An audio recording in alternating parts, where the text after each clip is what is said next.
Dr. Stoff, you helped set up the outreach program to bring cancer awareness to firefighters.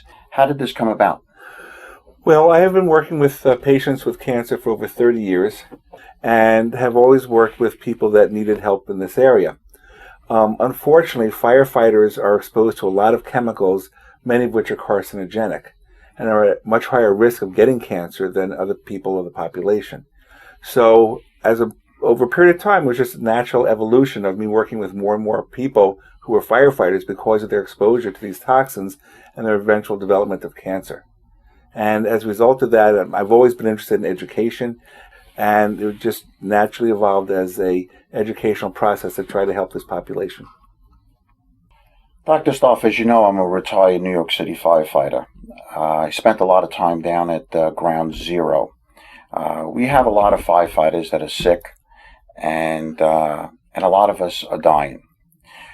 What do you feel is the ultimate outcome of the issues from 9/11? Well, there's been a lot of research and study as to the range of toxins that people were exposed to and that they potentially absorbed as a result of 9/11. On the one hand, many of these toxins are highly carcinogenic. In other words, they can initiate and trigger cancers. On the other hand, they're immunosuppressive. They suppress the immune system and its response to cancer. So these toxins are doing double damage to people that have been exposed to them. We have tests that are available now, urine tests and blood tests, to see what toxins a person has absorbed, what toxins are still in their system. We have ways to pull these toxins out through different substances that are chelators that can pull out heavy metals, that can pull out volatile organic hydrocarbons, that can pull out a lot of the things that can lead to cancer down the road. So from a preventive point of view, doing these kinds of tests and seeing what toxins are still in the person are very helpful. Coupling that with technologies like IV gene and with 4D ultrasound, with MRIs, etc., to see what is brewing, what's going on at a very early stage, gives us the opportunity to intervene very effectively with minimal invasive treatments to help people prevent severe cancers that can be life-threatening.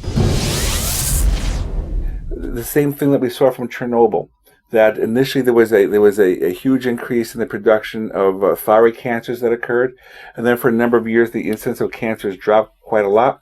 Now we're in the second wave of cancers from Chernobyl, where we're seeing cancers of everything else because of all the radiation those poor people were exposed to. It's the same sort of thing with 9/11. Different toxic substance, but the same sort of response by the body and the immune system to these toxins that the people have been exposed to.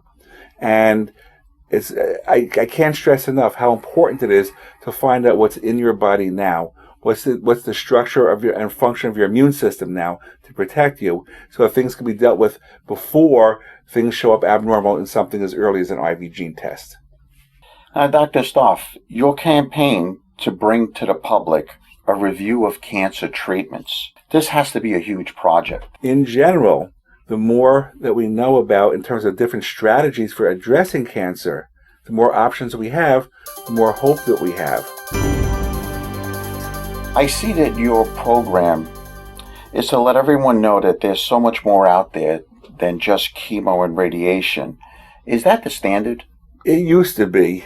Now with the rapid research that's gone on in the field of immunology and immuno-oncology, for many cancers, there are immune therapies that are first-line therapies instead of chemotherapies. For every pharmaceutical company there talking about a new chemotherapy drug, you'll find 10 talking about the latest immunotherapy drugs or different sorts of medicines that are small molecule therapies, things like enzyme inhibitors, things that aren't chemo, but find other ways to block the activity, growth, and life of cancer cells without having the high level of toxicity against normal tissue.